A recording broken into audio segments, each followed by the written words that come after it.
each of these festivals is so interesting because they are public events. People come through them, ideas are flowing through them, discourse develops, relationships begin. And I know, for instance, in the SF International Asian American Film Festival, filmmaking relationships have started. I wondered, anyone can answer this question, and there are many, many answers, so we'll try to keep it fairly short because I know people want to ask questions. But how do your festivals and organizations serve filmmakers besides the idea that they can get their film in your festival?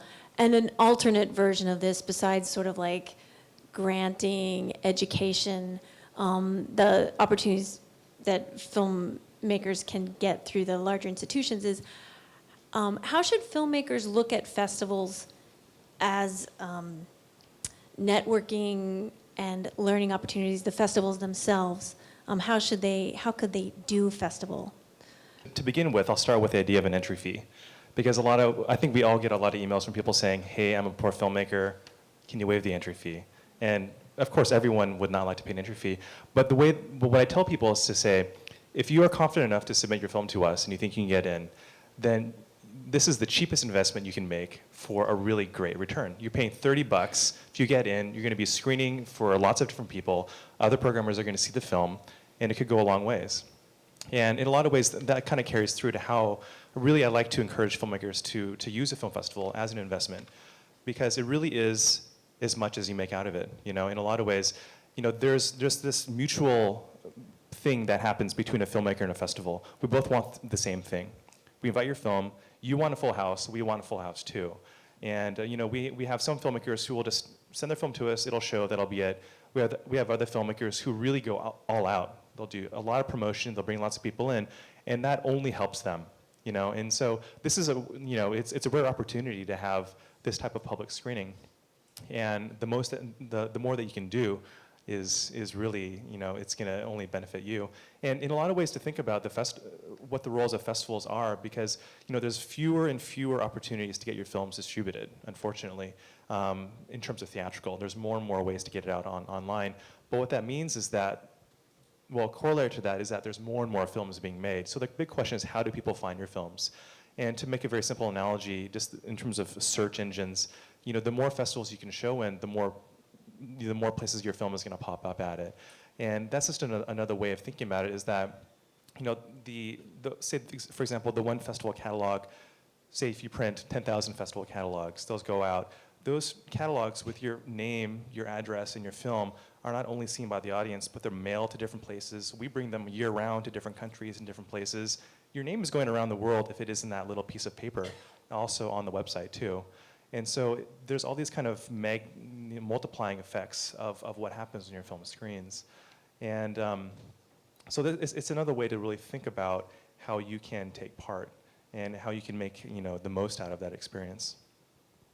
I have another sort of corollary piece of advice to what I was saying before about the way the role of festivals are changing in terms of the industry. And that advice is, in San Francisco isn't necessarily thought of as an industry festival. There are a lot of filmmakers from around the world, but there may not be buyers or distributors. But even when I was in Los Angeles, the advice I would give filmmakers of how to get the most out of a film festival is to, if you're in a festival, to spend as much time seeking out your peers and fellow filmmakers as allegedly important industry people. Because the truth of the matter is, the way things are changing, you're going to be as likely to want to collaborate with, get work from, ask a question to someone else whose filmmaking you admire, whose work you respect, as you are likely. I mean, that's a much more fruitful connection to make often than, some industry person who may or may not be interested in you. And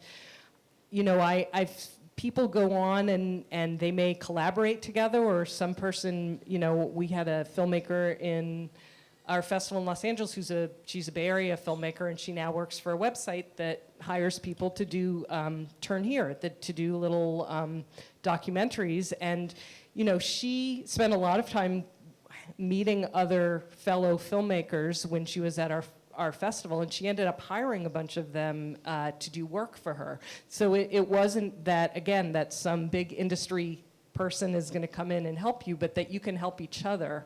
And, you know, that's my main advice.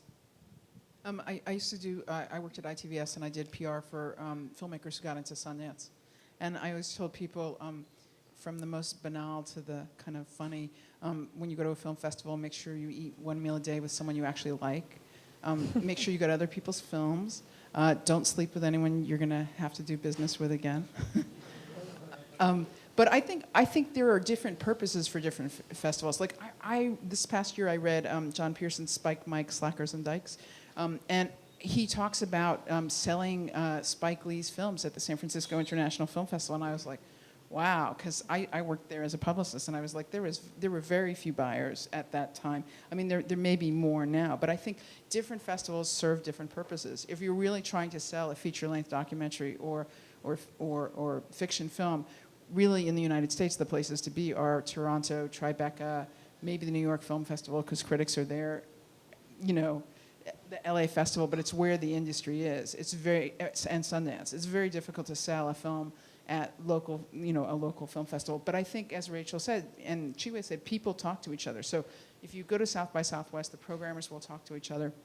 And there also are amazing collaborations. I would say the Jewish Film Festival has provided a lot of collaborations between foreign filmmakers and filmmakers who are local, particularly people who are trying to find ITVS funding and looking for an American co-producer or an executive producer. So I know people who have, you know, sort of met an American filmmaker here and then teamed up on funding. And I think they're great opportunities. And I think it's important to know what you're going to a festival for. And sometimes it's good to go to a festival. There are festivals that I love that are really completely about film and not selling something. And I think the more you take advantage of publicity you can get out of a film festival, the more useful to be in terms of the video on demand market and that sort of thing. You know, I might add that an interesting case study was, so again, to this idea of premiere, a couple of years ago, we did the world premiere of Coma the Musical, which is a really small local film, it was a tiny budget. And the filmmakers, you know, they thought about trying, you know, sending it out to other festivals. I think they didn't get in. They did the premiere here, which is, you know, clearly this is not a market city, nor is the Asian American Film Festival a big market festival, nor is there a big market for Asian American films, unfortunately. But we did a great premiere, sold it out, great audiences, and it built this great buzz for the film. It went on to go through a number of other film festivals, got theatrical, has had a really nice life on DVD. And so going back to the thing that Nancy said is that, yeah, think about what you want to get out of the festival, because on one hand, you can go and do a big splash somewhere, or what you think would be a big splash, but you could just get lost. Or you could go to somewhere where the festival actually cares about you, or you care about that festival, and do something that's really meaningful for yourself. And that oftentimes, I would say, actually translates into something that will be more satisfying and perhaps more beneficial to you in the long run than shooting for what, you know, might be more of like a 1 in a million chance when you get it, you know, to get into Tribeca or Sundance or something like that. Yeah, and playing at IndieFest probably won't boost your career at all, but we've been told we throw pretty good parties. So you'll have fun.